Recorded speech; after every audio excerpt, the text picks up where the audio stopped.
வாழிய செந்தமிழ், வாழ்க நற்றமிழர், வாழிய பாரத மணி திருநாடு. அன்பு குழந்தைகளே, நாம் தினந்தோறும் ஒரு குட்டி துதிப்பாடலை பார்த்து கொண்டிருக்கிறோம். அந்த வகையிலே இன்றைக்கு விநாயக பெருமானை குறித்து, பிள்ளையாரை பற்றி அவரை போற்றுகின்ற ஒரு குட்டி வடமொழி துதிப்பாடலை பார்க்க இருக்கிறோம்.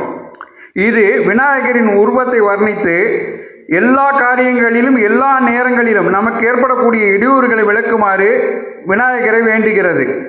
அந்த துதிப்பாடல் இதுதான்.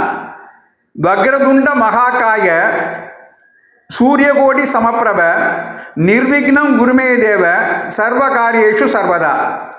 அதாவது வளைந்த துதிக்கை உடையவனே, அதுக்கப்புறம் பெருத்த தேகம் உடையவனே, கோடி சூரியர்களுக்கு கோடி சூரிய அல்லது சூரிய கோடி சமப்பிரப, கோடி சூரியர்களுக்கு சமமான பிரகாசமான உருவை உடையவரே, நீர் எனக்கு எல்லா நேரங்களிலும் சர்வ காரியேஷு எல்லா காரியங்களிலும் நிர்விக்னம் தடைகள் ஏற்படாதவாறு என்னை அந்த தடைகளை விலக்கி என்னை காத்தருள்வாயாக என்று இந்த ஸ்லோகம் மூலம் நாம் விநாயகரை வேண்டுகிறோம்.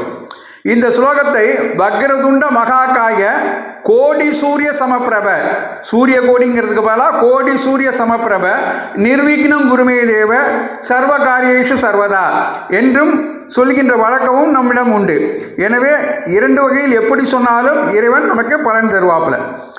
மீண்டும் இந்த ஸ்லோகத்தை ஒரு முறை சொல்லி பார்ப்போம். வக்ரதுண்ட மகாகாய கோடி சூரிய சமப்பிரப நிர்விக்னம் குருமே தேவ சர்வ காரியேஷு சர்வதா. வக்ரதுண்ட மகாகாய சூரியகோடி சமப்பிரப நிர்விக்னம் குருமே தேவ சர்வ காரியேஷு சர்வதா. வக்ரதுண்ட மகாகாய சூரியகோடி சமப்பிரப நிர்விக்னம் குருமே தேவ சர்வ காரியேஷு சர்வதா. அதாவது சமுத்திரம், கடல், நிலவு, குழந்தை, இந்த மூணை பார்த்துக்கிட்டு இருந்தால் ஆனந்தமாகவே இருக்கும். இப்படிப்பட்ட ஒரு கொழுக்குமுழு குழந்தையாக நமக்கு காட்சியளிப்பவர் விநாயக பெருமான். ஒரு குழந்தை உள்ளத்தோடும் குழந்தை உருவத்தோடும் காட்சியளிப்பவர் விநாயக பெருமான். அந்த விநாயக பெருமானை வணங்கி எல்லா இடையூறுகளும் நீங்கி எல்லா நலமும் வளமும் பெறுவோம். வந்தே மாதரம், வளர்க பாரதம், ஜெய் ஹிந்த்.